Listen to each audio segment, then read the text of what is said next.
ஒரே ஒரு விஷயம் தான். விழுப்புரத்துல இருந்து பாண்டி வரையும் ட்ரெயின் வருது. ஆனா பாண்டியில இருந்து கடலூருக்கு கிடையாது. ஆனா இங்க இருந்து போனோம்னா வெறும் அரை மணி நேரத்திலே போலாம். இம்மா வருஷமா இருக்கிறாங்க ஆட்சியில. இங்க பாண்டியில இருந்து கடலூருக்கு இந்த ரயில்வே திட்டத்தை கொண்டு வரல. அதனால நாங்க சென்னையில இருந்து டிராவல் பண்ணும்போது விழுப்புரத்துல இருந்து கடலூர் போறதுக்கு எங்களுக்கு மணி நேரம் ஆகுது. இதே நாங்க பாண்டியில இருந்து இங்க போனோம்னா ரொம்ப கம்மியான நேரம் தான். இந்த மாதிரி தளபதி ஆட்சிக்கு வந்தா இது நடக்கும்னு நாங்க நினைக்கிறோம். அது மாதிரி தளபதி ஆட்சிக்கு வருவாரு, நம்பிக்கை இருக்கு. ரேஷன் இங்க ரேஷன் இல்ல, ரேஷன் கடை அவ்வளோ இல்ல. ஏழை எங்களுக்கெல்லாம் அவ்வளோ இது கிடைக்கிறது கிடையாது. அது மாரி ஏதாவது கிடைக்கும்ட்டு நாங்க நம்பிக்கையில இருக்கோம். ஆட்சி மாறினா கிடைக்கும்ட்டு ஒரு நம்பிக்கையில இருக்கோம். அதை நம்பி தளபதி தான் இருக்கிறாரு. இதுக்கப்புறம் வேற என்ன பண்ணணும்னா வேலை வாய்ப்பு. இப்ப இங்க ஐடி கம்பெனி எல்லாம் எதுவுமே கிடையாது.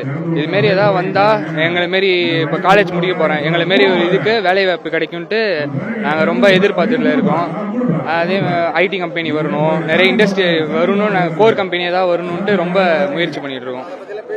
அதை பத்தி பேசினாங்க. அதனாலதான் அதுக்காக தான் வந்தோமே. தளபதியை பார்க்கணும் தான் முதல்ல வந்தோம். அவர் பேசினதும் இதுக்கும் ரொம்ப ரிலேட்டடா இருந்துச்சு. இங்க இருக்க பாண்டிக்கும் இதுக்கு ரொம்ப ரிலேட்டடா இருந்துச்சு. முக்கியமா ரயில்வே வரணும், ரயில்வே திட்டம் வரணும். அதுக்கப்புறம் இண்டஸ்ட்ரி வரணும், இந்த கோர் இண்டஸ்ட்ரி வரணும். ஐடியும் டெவலப் ஆகணும். பாண்டி ஒரு டூரிஸ்ட் பிளேஸ்.